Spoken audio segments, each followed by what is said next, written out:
Hallo, willkommen zu meinem nächsten kleinen Video, 8 Minuten aus Schwedisch Lappland.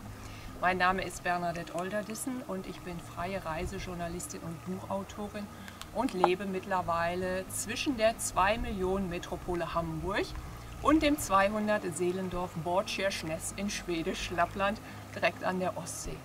Und wenn ich hier oben bin, dann möchte ich euch immer mal wieder ein paar kleine Szenen schicken aus dieser wunderschönen Welt, aus den jeweiligen Jahreszeiten, über die ich 2022 ein Buch geschrieben habe, die 8 Jahreszeiten nach samischem Kalender.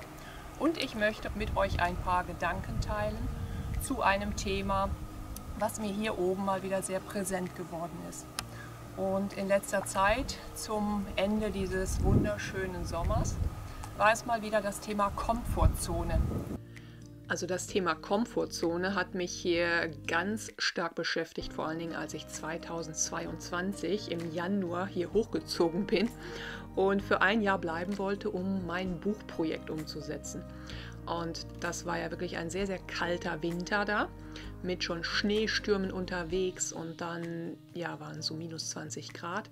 Und als ich ankam in dem Haus, was ich für ein Jahr gemietet hatte, war erstmal kein Wasser da, fast eine Woche lang, weil die Rohre im Dorf nämlich von der Kälte kaputt gefroren waren. Ich dachte damals, ja, ich bin ja total reiseerprobt, ne? War als Reisejournalistin immer in allen möglichen Ländern auch allein unterwegs, dachte, ja, du bist ja total tough, du schaffst das alles.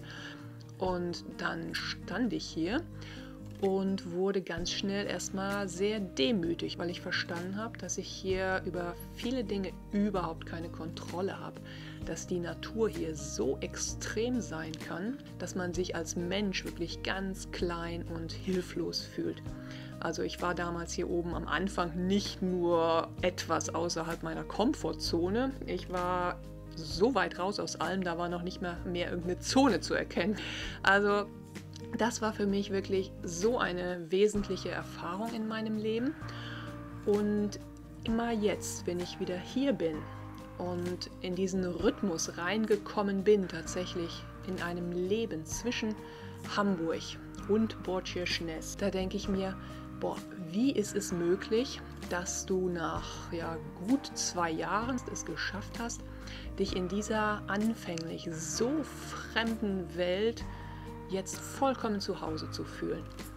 Und das hat mir auch mal wieder selber vor Augen geführt, wie sehr es einem helfen kann, wenn man wirklich so einen Riesenschritt manchmal rausmacht aus allem, was man so kennt, wo man sich behaglich fühlt, was einem vertraut ist, um etwas völlig Neues zu wagen.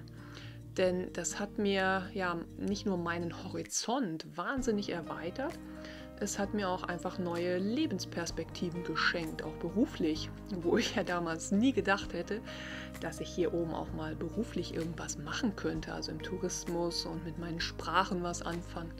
Das war ja völlig undenkbar. Und deswegen sage ich eigentlich immer allen, die mich fragen, ja, wie schaffst du das denn jetzt, dieses Leben zwischen Båtskärsnäs und Hamburg, dieses Pendeln auf über 2000 Kilometern? Da denke ich immer, ja, das ist irgendwie meine neue Komfortzone geworden. Wie ich jetzt Anfang Juli hier nach oben gefahren war, ich mache das eigentlich immer mit dem Auto, dieses Mal über Dänemark und Schweden. Da saß ich einen Abend in einem Restaurant an der Höger Küstenbrücke. Das ist schon relativ weit im Norden und dort gibt es eine Brücke, die führt also über einen Fluss. Und ich saß da und dachte, diese Brücke ist für mich sinnbildlich eigentlich für dieses Leben zwischen zwei Welten. Egal, ob ich jetzt nach Süden oder nach Norden über diese Brücke fahre, ich komme nach Hause. Und ich war so gerührt von diesem Gedanken, dass mir fast die Tränen kamen. Also das war unglaublich. Und genau das ist das, was ich jetzt spüre, ne? Also ich bin wirklich zu Hause an 2 vollkommen verschiedenen Orten und habe es geschafft, diese Welten in mir auch zu integrieren. Also das ist wie in meinem Buch, ne, zwischen ewigem Sommer und tiefster Nacht. Beide Seiten, die Teil dieser Natur und der 8 Jahreszeiten in Schwedisch Lappland sind, die sind auch ein Teil von mir geworden. Und ich glaube, das hilft mir auch sehr, sehr stark, mich auf anderen Ebenen meines Lebens immer wieder ja, neu zu orientieren. Und deswegen kann ich eigentlich immer nur alle ermutigen, macht was, dass ihr aus eurer Komfortzone euch auch manchmal ganz weit rauslehnt. Und wahrscheinlich werdet ihr überrascht sein, wie schnell auch dieses außerhalb der Komfortzone wieder zu einem neuen Ring innerhalb dieser Zone wird. Vielleicht habt ihr ja Lust, in den Kommentaren mal kurz zu schreiben, ob ihr das in einer bestimmten Situation in letzter Zeit auch mal erlebt habt. Das würde mich total interessieren. Und zum Abschluss noch eine kleine lustige Geschichte zum Thema raus aus der Komfortzone. Es gibt ja hier in Schweden etwas im August. Das ist für die Menschen ganz wichtig. Und wer das nicht gewohnt ist, das ist schon ein großer Schritt aus der kulinarischen Komfortzone heraus. Vielleicht könnt ihr es erahnen. Es geht natürlich um Surströmming. Das ist dieser berühmte fermentierte Hering, den die Schweden ja meistens im August, wenn die Premiere ist, also ein bestimmter Tag, Mitte August, dann treffen sich die Leute und essen ganz viel Surströmming. Und zwar nicht so, wie man das in manchen YouTube-Videos sieht, ne, dass man sich so ein ganzes Filet mal eben in den Hals fallen lässt, sondern man schneidet das meistens schön klein und verteilt es dann auf Brot zusammen mit Kartoffeln, Tomaten, Zwiebeln und noch ganz anderen leckeren Sachen.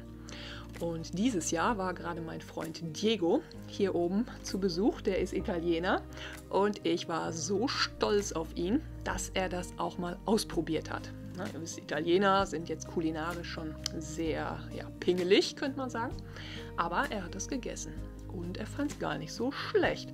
Also ganz toll finde ich, wenn man einfach immer mal wieder auch für was Neues offen ist, was Neues ausprobiert, sei es irgendwas zum Essen oder ja, einfach mal eine Reise in eine völlig fremde Welt.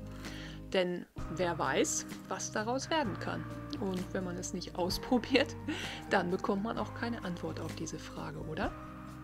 Ja, mit diesem Gedanken sage ich euch für heute Tschüss oder Hey do aus dem Norden und freue mich, wenn ihr bei den nächsten 8 Minuten aus Schwedisch Lappland wieder dabei seid.